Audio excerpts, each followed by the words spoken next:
rebuilding confidence, and harmonizing with nature. With over 4 decades of changing lives, your self-discovery archaeologist, get ready to be the best of you with your host, Beverly Zymet. Hello, everyone, and welcome to the Beverly Zymet Show, where being the best you has just gotten easier. And my guest today, Savannah Blake, calling in from Alabama, is going to do just that. She is going to let us know what we can do today to be an even better us. Welcome to the show, Savannah. Thank you. Thank you for having me. This is going to be fun. So, what does Savannah do down there in Alabama? So, I am a confidence coach for content creators. I've done a lot of other things as well on my journey to be here, but my main thing is anxiety and confidence.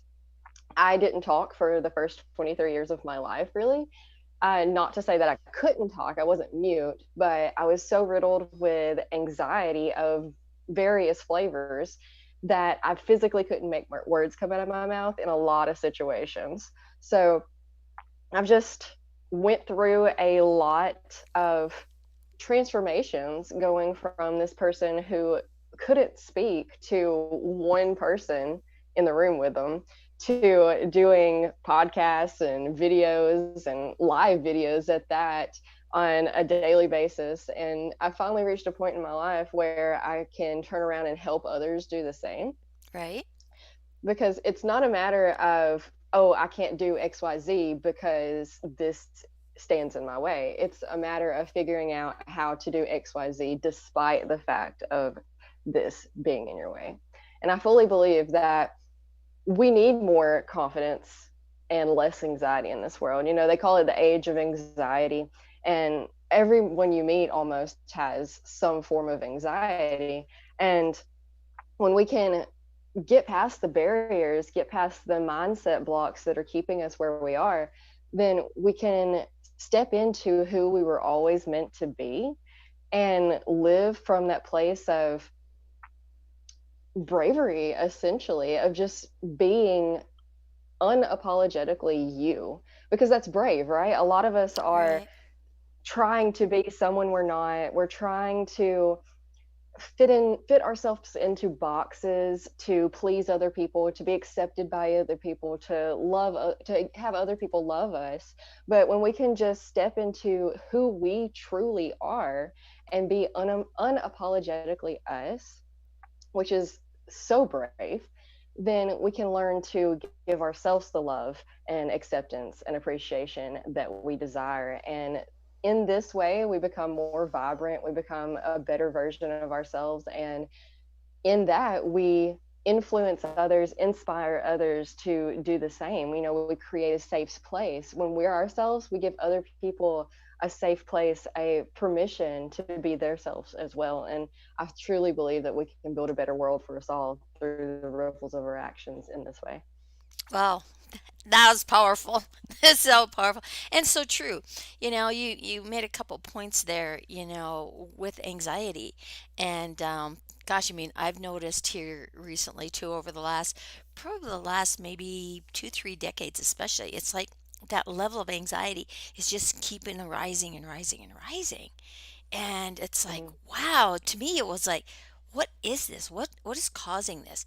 And maybe it has a lot to do with the society, things coming out and say, oh yeah, we got anxiety over here and anxiety over there, and kind of planting that, hey, if you don't have anxiety in your life, you're missing out, right? So it's like, well, sometimes that's true, right? The mind is very powerful and it can be very convincing, right? And so, what are these anxieties? And anxieties, a lot of times are attached to those different fears, right? And I really love that you said the word confidence. A few weeks ago, I actually had an opportunity to work with some amazing women, and we did a summit on confidence. So it was taking the F out of confidence and saying, what is your favorite F word when it comes around confidence? Which was really unbelievable because some talked about finances, some talked about finding themselves, some talked about, oh gosh, what were some of the other ones?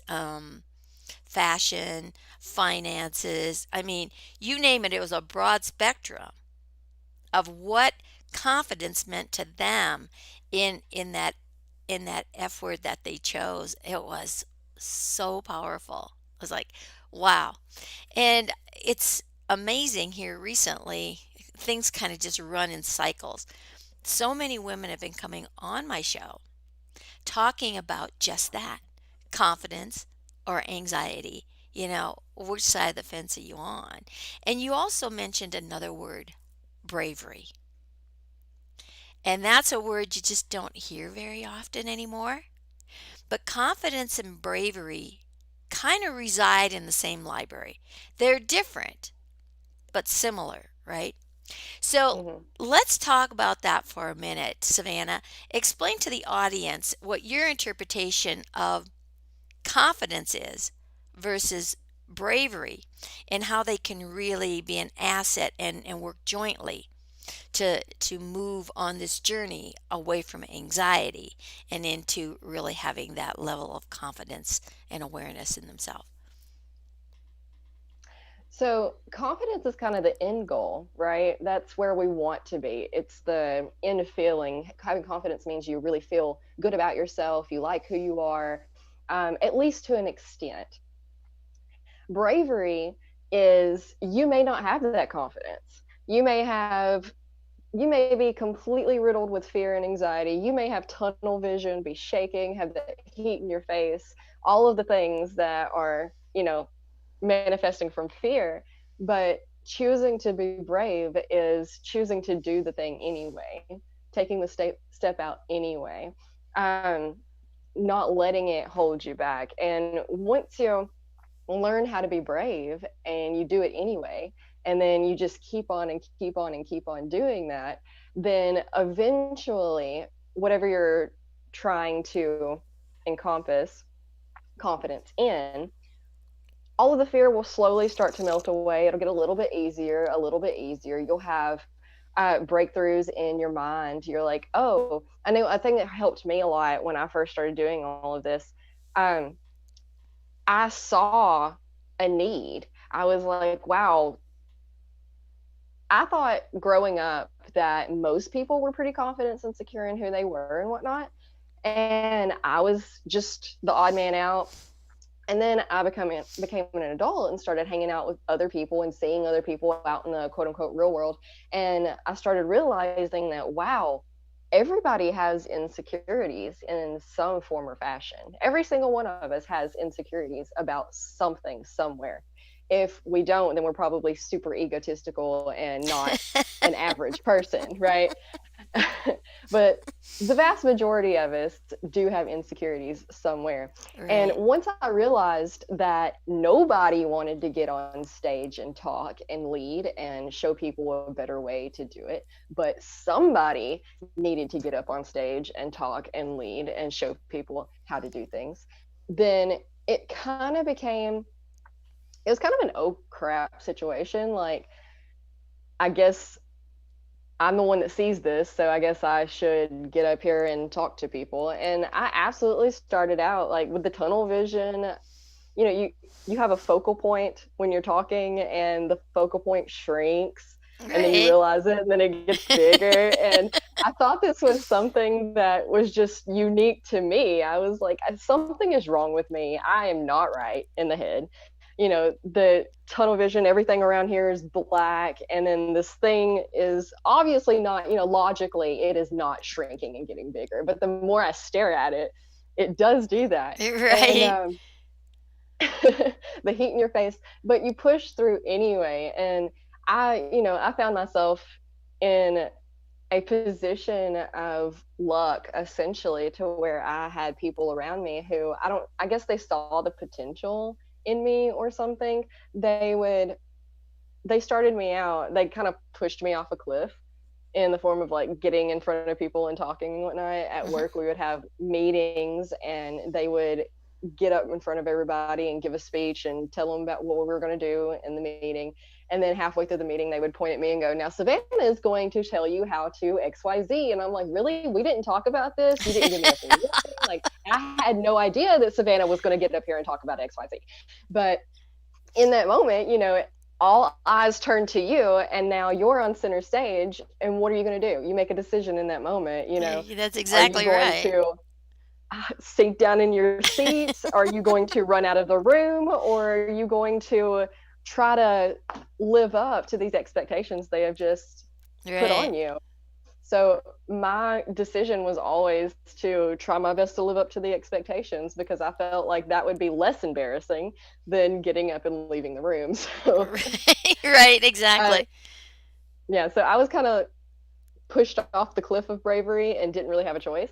Whereas a lot of people, I don't know if it's lucky that I didn't have a choice because a lot of people, it takes a lot of courage to initially decide to Yes, be it brave. does. It does. So So, bravery is what you're saying is an action. Confidence yes, is the outcome of the action. yes. And that's a great way to look at it. And sometimes we do need that push out there, and others will see more within ourselves than we see in ourselves until we Hmm. start building that confidence and that understanding and say, yeah, it really isn't so bad being over here because it's a lot less energy to stay up and stay confident and and move forward than it is to stay anxious and fearful, and because that kind of has to be on your mind all the time. So you have to constantly Absolutely. be thinking about that to remain in that low vibration, where Hmm. when you're confident, everything is just a free for all, just whoop, and it just rolls off the tongue, and everything. So when you look at from an energy standpoint, it's a lot easier to be in a good mood than it is in a not so good mood, right? Absolutely. But once you start, it's all about momentum too. People Yeah. who have fallen into the hole of negativity and anxiety and all of that, it takes a lot of, if you've been stuck there for 20 years, it's not going to happen overnight. It's not going to be easy at first to Right. switch the momentum going in the other direction. You've spent 20 years going that way. You can't in a split second over a day, over a month, or even a year really go 8 miles that way when you're 25 miles that way. You have to take you can't go from one spectrum to the other end. You have to slowly work your way. But yeah, it absolutely, when you get over here, you find, wow, it is a lot easier being over here Right. than it was being over there, Well, for the and sure. the more often you get to that other side and you begin experiencing that, there's like this need and desire and this driving force inside that says, "What you doing over here? Get your butt over there again. It's so much more fun over there. Get over there," right? And so you find yourself really traveling in that higher energy avenue than in the lower energy, right? And Hmm. again, when we talk about anxieties and how they get there, who knows? Because most of our garbage and the baggage that we carry around isn't even ours. It's what Oh, we've absolutely. attached from everybody else's, and again, it's that growing up, it's like you're in observation, Hmm. and it's like, that's how I'm supposed to be, right? And then it's like, okay, how do I do that? And it's just a continuously one step at a time as you spiral down into the abyss. You know, you can move faster out of it than you went into it when you get the understanding of, where you are on that level. But it is a process, like you said. It is a process, and it has to be something you're choosing. Hmm. Are you familiar with virtual reality? Yeah. Okay.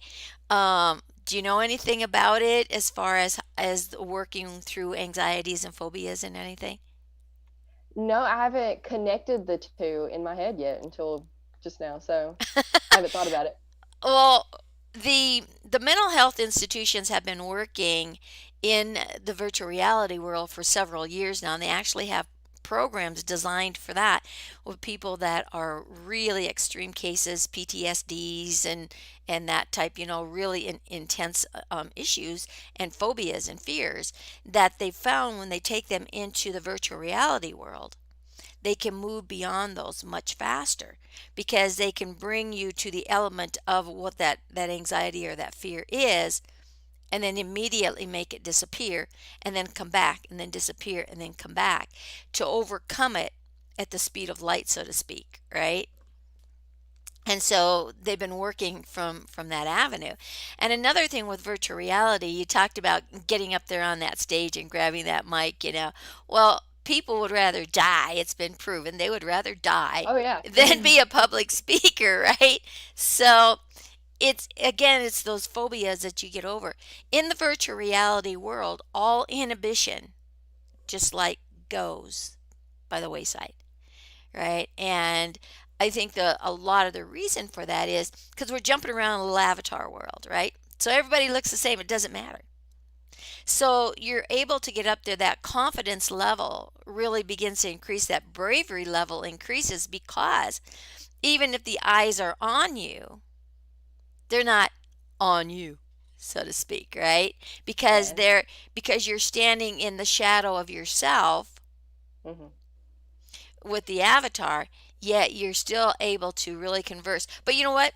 You have this little piece of paper right here, and if you need to, look at your notes or anything, it doesn't matter because the avatar is just doing its thing. So nobody knows whether or not you're just speaking from the heart or if you actually have your little outline, and you're going through it and right?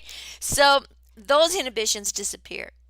A lot of times people are afraid as to, oh gosh, is my hair a mess? Is my makeup okay? What do my clothes look like? Am I too fat? Am I too skinny? Am I too short? Am I too tall? Am I standing in the right place? All these things, right? They're gone. So you have one focus, and that main focus is the message you're getting across. And with the world the way it is today, everything is like virtual. Well, virtual Hmm. reality and virtual are definitely not the same thing. My partner and I, we No. we hooked up in January because I had been looking for something for over a year on how to do virtual workshops because that's my expertise is in the workshop avenue. And it's like, okay, I wanted something where you could have that feel and that synergism of butts in the seats where you don't get that on a Zoom, you don't get that on a webinar, right? But people were Hmm. doing all, at home stuff online. Well, the last few years, it's kind of been swaying the other way where people are wanting to get out and get that interaction again. Hmm. And then all of a sudden, boom, what happens? Yep. We're hit with this nightmare. And Hmm. so basically, what he did is he called me and he says, I have your answer because he was looking for something. And he found this answer. So he shows me this huge university, right, in the virtual reality world. I'm like, okay, keep showing. Got my attention, right? But there was auditorium space, there was classroom space, there was these massive stage outside. I mean, my brain was just going a million miles an hour. So the more we talked and discussed it, we decided, hey, we could really make a business out of this. So we had things up and running prior to the pandemic, and wow, since then it's shifted. But we're doing events in there now. We're getting speakers on stages. We're international, so you can be on an international stage. We're interacting. We're with the avatars. I don't know about you, but you've been on podcasting, if you've been on any kind of summit, any kind of events where you've got more than two or three people in a Zoom, all of a sudden there's so much static. They're calling Hmm. it now Zoom fatigue, right? And it's exhausting. It's like, oh man, try to keep your attention is like not happening, right? And Yeah. so when you're in the avatar world, everyone has the same background. Everyone is in either a boardroom where you're sitting around, a table, and there's, a PowerPoint up there, you're having a discussion. You're next to someone. The mind is saying, "Wow, there's somebody right beside me here." And you're in this conversation. And you don't see that avatar anymore. Your mind takes you into the element of, I'm communicating with someone right next to me, and everyone is looking at the same environment, whether it's a boardroom setting, whether it's a stadium, whether you're sitting in the audience and someone is on stage. All of these things are depicted that way. You go to a convention, well, what do you expect to see? You expect to see tables and somebody behind the table so you can have a conversation, right? Some type of normalcy. So we've created all of that in the business world. We've done it in the entertainment world. So if you're a band, or you need a stage presence for any type of entertainment, that's available. And we've also done it in education. And we have schools now that are coming to us and asking, hey, we, we need something to keep these kids' attention, because it's not happening on Zoom. They don't know, the teachers don't know whether the student is there or not. They can shut off their mic, they can shut off their video. Who knows what they're doing at that time? And there's Mm-hmm. no way to engage with them. When you're in the virtual reality world, if that avatar has a body connected with it in action right there, because it has to move and you can interact, right? And if there is inactivity for, like, we can set it for, if there's inactivity for 10 minutes, the teacher gets a ding, and then they can notify the parent or whomever, of what's going on, and say, "Hey, where's your kid?" Right? They're not here. But again, when you create an environment for an adult or for a child that has the interaction, that has some type of familiarity. And these kids coming into the world today are all about what? Technology. This is their language. And they will learn when you speak their language, right? So you Mm-hmm. have to ask yourself, and look at your business, Savannah, and what you do. You're speaking their language, and their language is, I'm anxious and I want to get Yeah. over it, right? That's really Yes, cool. I like how all of that plays together or comes together. right. And so when you can start moving through phobias, and let's say increase that bravery factor and that courage factor, 100-fold in a shorter period of time, because the technology is there, and it works with the mind games and that thought processing to overcome much faster. And that's what we're finding, in all different avenues. So to merge technology with the modern day element of business and education, wow. Now you're looking at the best of both worlds, right? And so have you found in what you're doing right now, with this COVID mess and the pandemic, whatever you want to call it, right? The world has really shifted. What has it done with your business? Have you noticed more people coming to you with these anxieties that never really maybe faced them before, or even wanted to admit they were there? Or have people even hidden and running, more? Where do you stand on that teeter totter during I this element? I haven't really noticed much of any kind of difference in my business personally. I work with content creators, so most of them are staying at home and at their laptops anyway. So a lot of us haven't really been affected because we were like, when everything shut down and it became mandatory to stay at home, we were like, well, we've been training for this for years. This is exactly what we've been I'm glad you finally gave me an excuse not to have to leave, because I was hating the odd times that I actually did have to leave the house. So Okay. yeah. Right. And you made a really strong point there. You have the introverts and the outroverts, shall we say, right? Hmm. And the introverts are saying, "Yes, finally," right? Yeah. And the extroverts are going, "What the hey do I do now?" Right? And Yeah. so, yeah, so it's like, okay, where's that happy medium, right? So when you say content creators, describe Hmm. to our audience here, what is a content creator and why is it a necessity, and especially in the world today, what is it designed for and its purpose?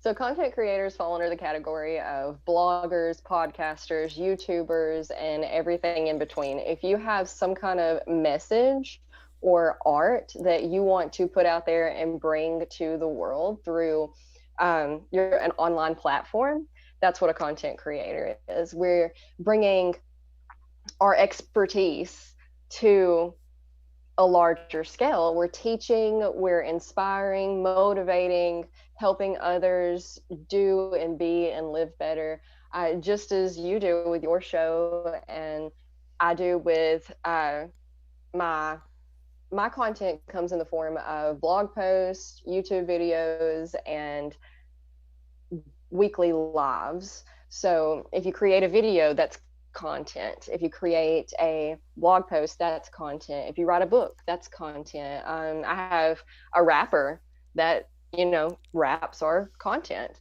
Um, so there's a lot of different things. If you're creating something and offering it up to the world, that is content creation. Okay. So when you're working with these But it's content, important because go ahead. I oh, think I we was just going to say it's important because the more you share your message, what you do, what you are about, what you know, mhm. the more you can inspire others to do the same for them. We live in a age of information. Used to, if you wanted to know an answer to something, you had to go to the library, search through the books, find the book that had the answer, read If it that whole was in that thing, and library, right? if it, yeah, absolutely. Information was hard to come by. Now with the internet, we have so many opportunities to share our knowledge. Now things are just a Google away. So it's amazing how far we've come in such a short amount of time. But a lot of the time, these answers come from content creators because, who is putting the information on the internet to be found? It's content creators. Right. And a lot of times you've got to weed through, things Oh as yeah, for well, sure. right? Because yeah, I can't we're in this duality world, right? So Mm, what's truth and what's not truth? But really what it boils down to is what is truth for you, right? absolutely. And, We all and live in a different right. world from one another. Right. So your truth may be different from mine. Does that make you right and me Hmm. wrong? No. It makes your is, right? And Hmm. so, and like you say, information is just a Google away. Um, Content is massive, right? And so we live in that world of information. But information is only worth itself in the value of what it is if we put it into action, right? That's Because it. all the knowledge in the world isn't going to get you anywhere unless you take that action step, right? So when you're working in the avenue of what you're working in, I presume that your action step is the actual removal of the content from within out, whether it be on a video, whether it be writing a blog, whether it be combination of both, and then putting it out there to the masses for the masses to see. Now, are you working in Hmm. helping your clients monetize their information and how they perceive it and how they put it out there, or is it all just organic and goes anywhere? What is that structure that you work with your clients? So I do mindset work for the most part. So we work on figuring out where your anxiety is coming from. That's the first step, because looking at anxiety, it's just your body's alarm system that something's wrong. Okay, so it can stem from a ton of different things. It has a ton of different directions it can come from. Does it come from overthinking and false beliefs? Absolutely, but it also can come from environmental factors, allergies, that kind of thing. So first we got to figure out where your anxiety is coming from, and from there we can start working on breaking that down, finding out um, what's truth, what's not. Is there a lifestyle thing that we need to tweak? Or is your body just overly sensitive to toxins? Because I had that problem. um, Once we figure out what your type of anxiety is, we can start to work around it.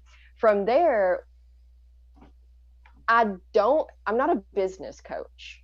Okay. So I always make that very clear to people. I cannot give you the technical stuff on how to run a business. I can give you, I can ask you questions and help direct you for finding your own answers. And I can help you find the courage and bravery to do what it takes.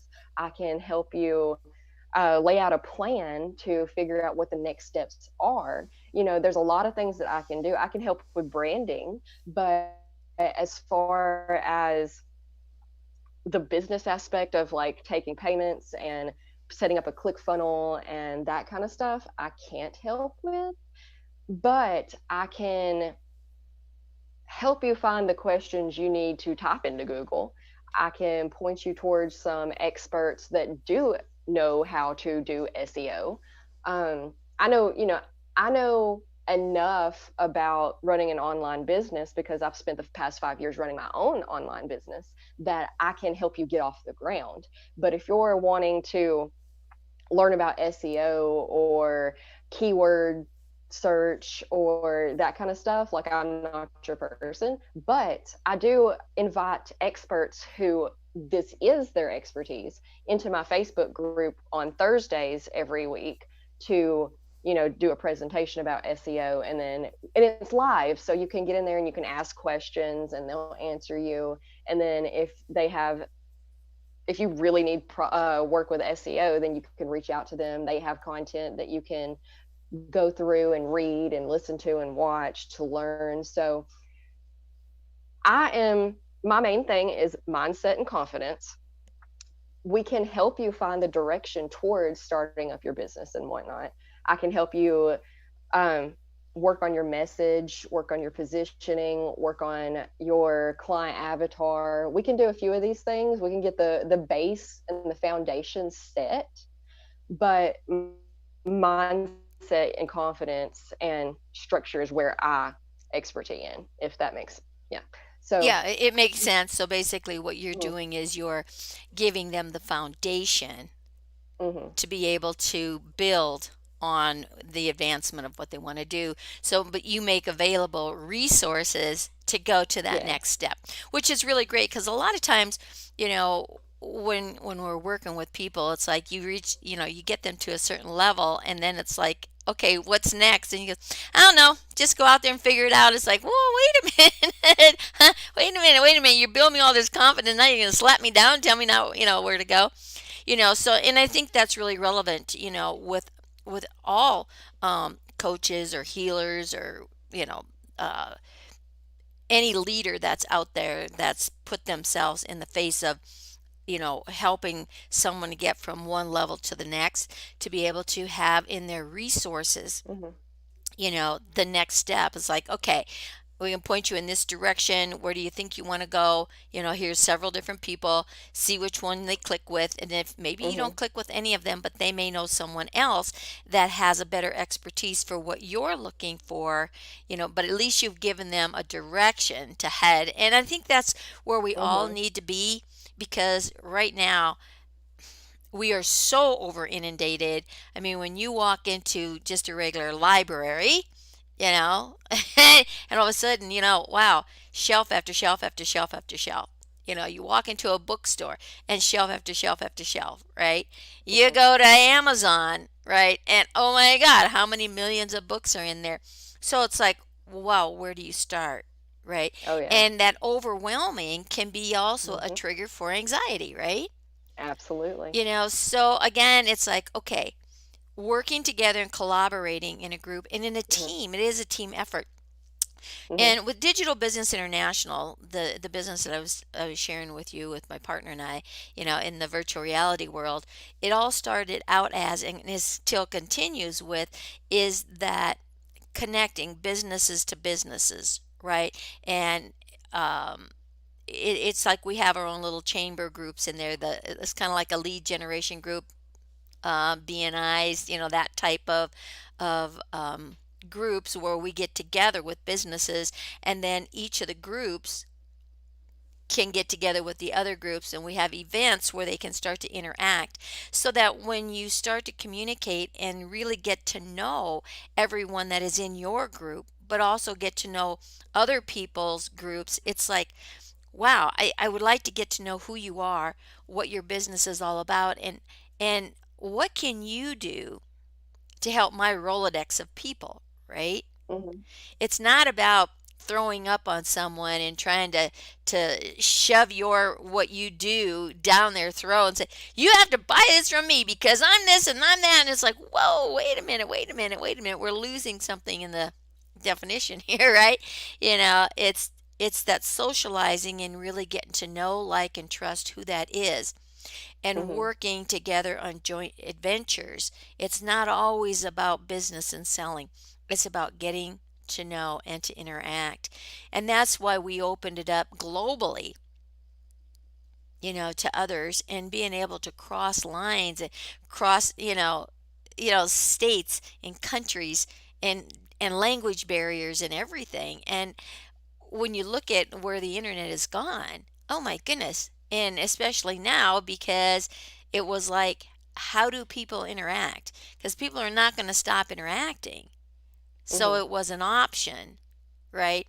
And now with the schools and starting, there's been some heavy loads on Zoom and some major crashing in the Zoom world and in the webinar world and everything else, right? Because there's so many people all trying to get on at the same time that the circuits get in overload. So if a circuit can get in overload, what about the circuits in your body getting into overload, Oh right? yeah.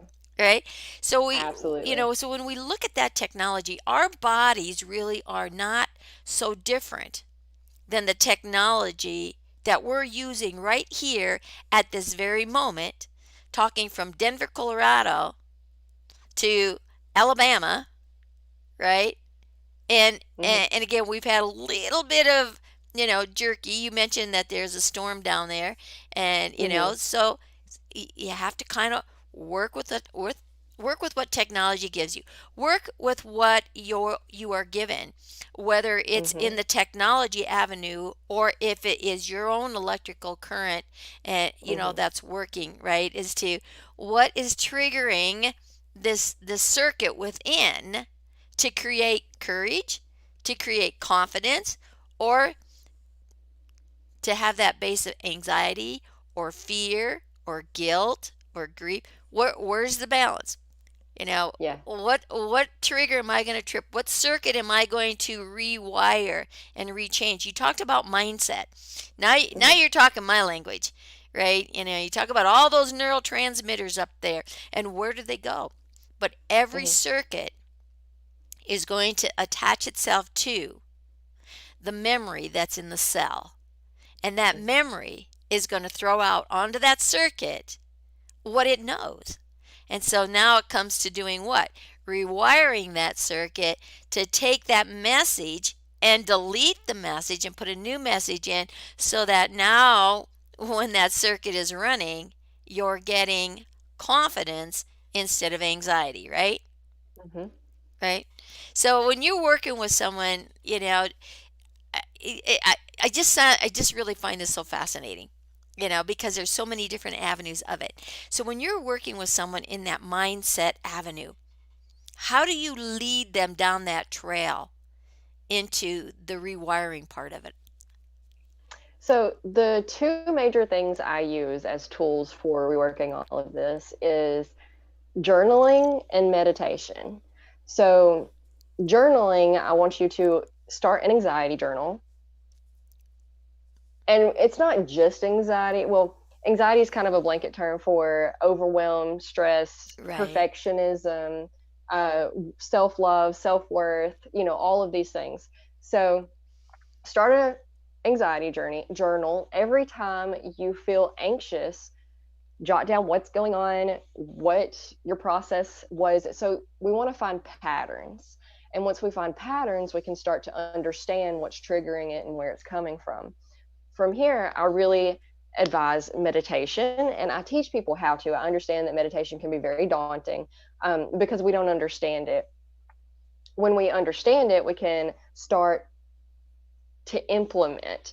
People think that meditation is sitting cross-legged on a mountain with some wind chimes in the background for 3 hours, Right. not moving. Right. Right.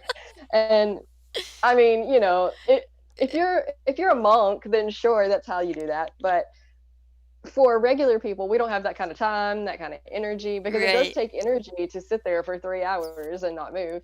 But what I tell people is to start with 1 to 2 minutes a day. 1 to 2 minutes, because people think they don't have time to meditate. One to Right. two minutes. I like to send people outside to, and we also have this perception that it's cutting your mind off. People are like, oh, I can't stop thinking. Like, that's not going to work for me. My mind goes 100 miles an hour all the time. And I don't want you to cut your mind off just yet. First, you have to build up to that. First, direct your mind. So, instead of just letting it think about whatever it wants to think about, because, the mind multiplies 100 different directions simultaneously. Right. And our, it's hard to process because we ourselves cannot be in 100 different directions simultaneously, and that's a lot of where anxiety comes from. It's living in the past, present, and future all at the same time, and since we can't physically exist in the past, present, and future at the same time, it kind of like spazzes our system. So when we go outside and we just start focusing on our breath and breathing deeply, and notice the color of the trees, notice how the wind is blowing them, look at the bird that's flying by, look at the grass, just notice how the air feels on your skin. Is it humid today? Is it hot? Is it cold? Do you feel the breeze? Is there no breeze? How does the sun look? How are the clouds? Notice the shapes, notice the colors.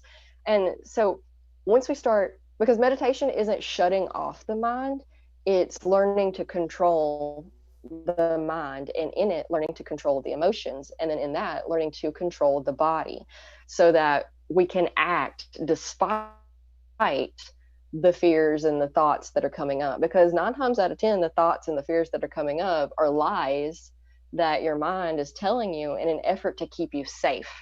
Right. It's, and once you realize it's not trying to sabotage you, it's not trying to make you anxious and fearful, and it's trying to keep you safe from XYZ, safe from judgment, safe from failing, safe from um, Not fitting in falling. and all that kind of stuff. Yeah, Right. Yeah, that yeah. you made some great points there. That's so true.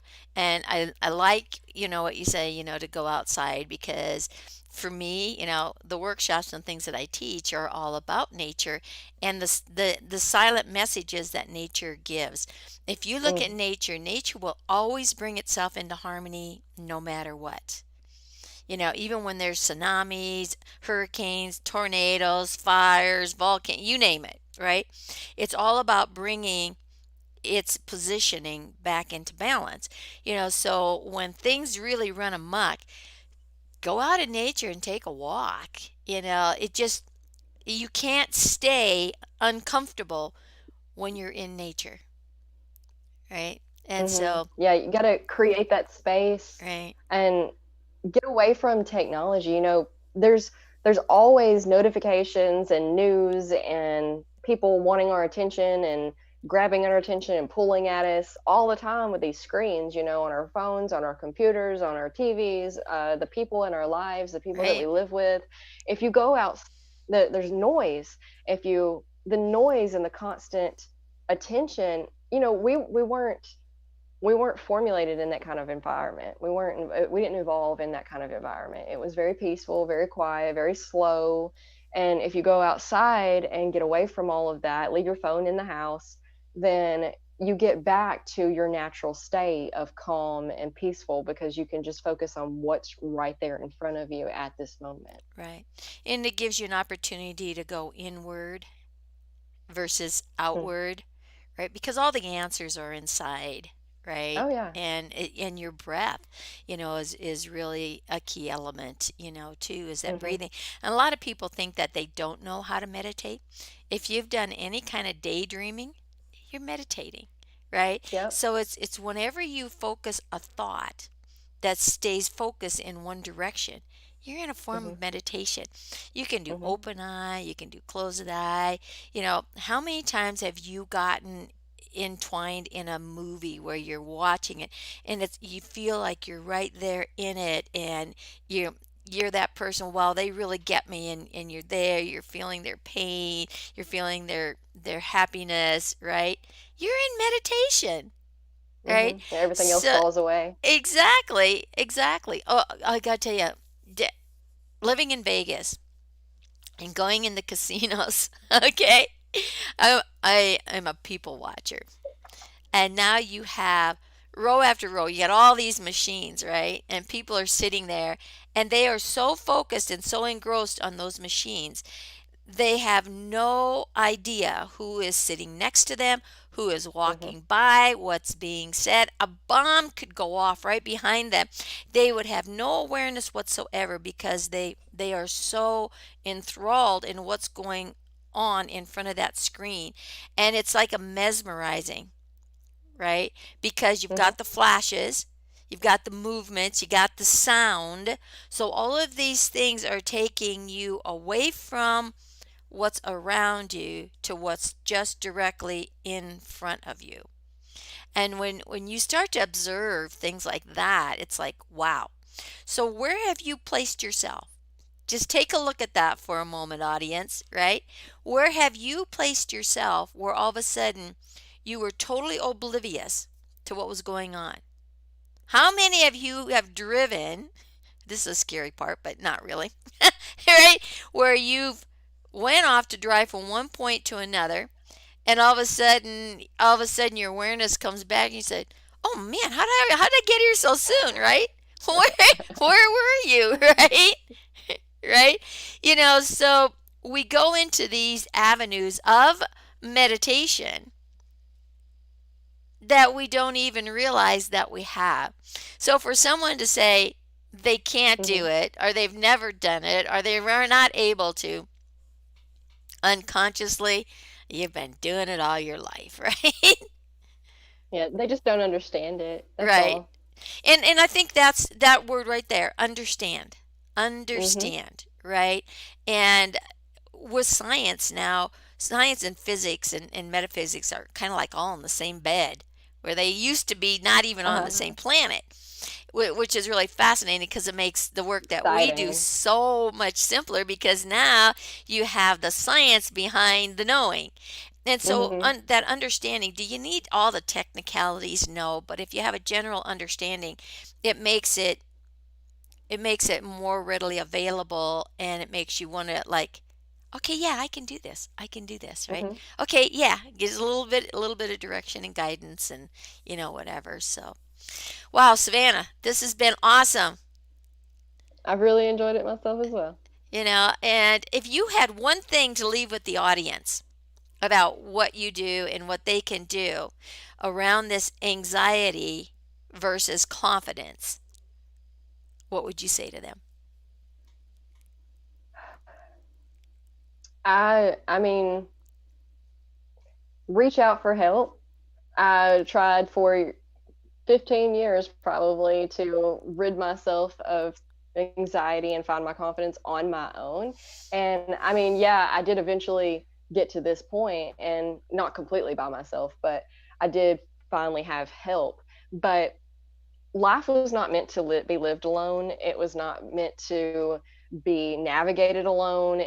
We are social creatures, and we need the community. We need other people. We need help. So if you're trying to get through some anxiety and confidence issues and you want to put your message out there, then find your community, whether it's me, whether it's somebody else.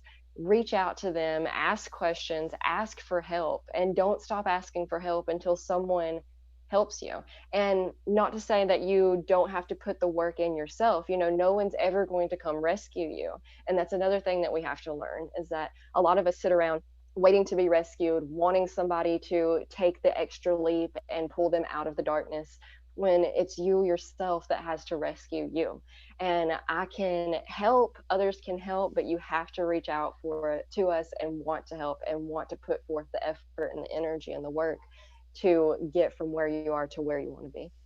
Wow, that's powerful. That's great, great words of wisdom, because it's about working together, but you Hmm. have to be able to make that first step. And again, here we go back into that bravery, that courage to make that first step. Know who you're Hmm. asking for assistance from. You know, Hmm. you know the ones that are going to slam dunk you because that's their MO. And sometimes moving to a total stranger is where it needs to be. But the availability of those that can help are there. And like you Hmm. said, don't stop asking Hmm. until you find someone that says, yes, let's do this and let's do this together. Because as you said, we are social beings, and to work side by side and hand in hand. Let me take you hand in hand, step by step. I can't do it for you, but I can be Hmm. there to help pick up the pieces. I can give you some guidance and direction, Hmm. right? I can be there as a shoulder to lean on. But in the end, I can't do it for you, but I'll Hmm. be there with you, right? Hmm. So, thank you so much, Savannah, for being here today. And now it's time to say, go out there, be that best you that you can be, because Savannah and I are going to be the best we that we can be. And the information that she shared here today is going to give you one step closer to being that best you. Thank you all for listening. Thank you, Savannah. Thank you.